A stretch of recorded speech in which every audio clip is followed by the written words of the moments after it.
What are your New Year's resolutions? Don't answer that. In fact, you can't. This is a one-way format. You are listening to me. I'm going to give you some that you should consider as a fan of ball from a talking ball. That's going to come up after we catch up on some business and I let out some hot air, all on this edition of This Ball Does Not Lie. There's a shameless plug that begins each show, and it sounds like this. You should subscribe to my picks. This ball does not lie. Unless you're emailing me, then this ball doesn't lie. As promised, let's lead things off with some business and get on the horn with our investors. That's you for an investor call and check in on how the predictions this ball has been giving you have been going. If you have been listening to them, you have been making a lot of money. You are up 498.56 units, dollars, euros, whatever your currency of choice that your sportsbook will accept. That's how much you're up. That includes kind of the rocky stretch we had in early January. The bottom line is you are taking spread predictions from a talking basketball every night, and you have made a hair under $500. So in spite of the rocky stretch, if you have anything to complain about, I think you need to go to the library, take a walk, learn to meditate, maybe just pursue something else because you've made a lot of money and you've been getting it for free, F-R-E-E, folks. Go to the link in the description and sign up right now for This Ball's Patreon. This is the first year that I'm offering it on Patreon, so I'm going to offer it for free for a little while longer. So jump on it while you can and make yourself some money, some free money. How often do you get to do that? So kind of sticking in the theme of business here, one of the more significant injuries that have happened in the NBA recently has happened to Nikola Jokic of the Denver Nuggets, and I really just want to make the point here that I'm not overly concerned about this in the long run. Now, obviously, Jokic is out for a while. I want to see him come back and see him become fully healthy in time for the playoffs. But as far as the regular season is concerned, you know, this injury probably upsets you if you took the Nuggets over in wins, I would imagine, which is not something that this ball, by the way, tells you ever to bet on. Don't do that.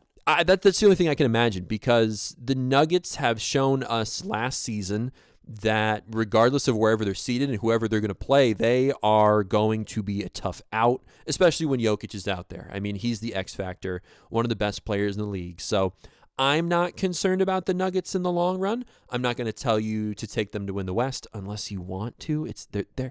There are worse things you could wager on, okay, than that. Just to be honest, because regardless of whatever the numbers say, the Nuggets have Jokic, and last year he took the Thunder to 7 games, and they really made a series of it. So with that, let's let out some hot air. This ball is not the only basketball talker talking basketball, talking ball to sing the praises of the Thunder this year. They have been really great. They are 30-7 as of the moment of this recording. And up until this point, it was news when they lost. That was what a great season and a great start they had gotten off to.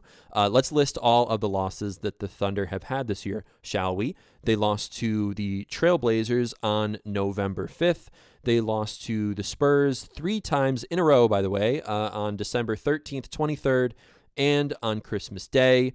The Thunder have lost to the Timberwolves. That was in between those Spurs losses. They lost on December 19th. And then more recently, after the new year, they lost to the Suns on January 4th and the Hornets on the 5th. So I wish I could say that I was concerned early on. And if I recorded this episode earlier, I would have said don't even worry about it because the Thunder are a great team. The Thunder are going to get over this, and we're going to get to that in a second. But early on when they were losing to the Spurs, obviously, like I said in the Christmas Day episode, the Spurs are here. They've arrived. Wembanyama and Stephon Castle and a lot of the players in the Spurs are playing with a confidence that really I think elevates a lot of the players as a result of having Wemby on the team. They are here, and they're going to be tough playoff time, it seems, at this point. And the Timberwolves have a player like that, too. They have Anthony Edwards, right? So whenever those guys are on the floor, you can't really be surprised when they win games. And when they beat good teams like the Thunder, they rise to the occasion. So I'm not going to sit here and tell you that losing to the Spurs or the Timberwolves is ever going to be a concern, really, for any team in the league. As we progressed, they lost to the Suns, right? The Suns are cover monsters, and you know that if you consume these picks. The Suns cover 80% of their games so far that this ball has predicted this season, and I mentioned them as one of the teams that you should look out for to pretty much safely throw a few units at every single night, if that's your jam. If you really want to make money, you're going to subscribe to my picks. The Suns are more competitive than I think they are given credit for. And then that brings us to the Hornets loss. That officially made it a slide for me, right? At this point, the Thunder have some things to overcome. They're still only 30-7, okay? But I'm not sitting here telling you to give up on them. I still think that they are the best, if not easily one of the top teams in the league. And, I mean, the Thunder went pretty far in the NBA Cup just a few weeks ago. That takes a lot of energy out of guys. You know, they went to Vegas. They played tough against the Spurs, and they played deep into the playoffs last year. They went all the way in June. The series didn't go 7 games, but it didn't matter. That's a lot of basketball. Speaking of playing a lot and being tired, the Knicks on the other side of the league, very similarly to the Thunder, are going through a bit of a slide themselves, and that's as a result of the intensity that they brought to the NBA Cup. If you ask this Talking Basketball, as of right now, the Celtics have passed them in the standings. They are number 2 in the East behind the Pistons, who are number 1, and New York is sitting in 3rd at the moment.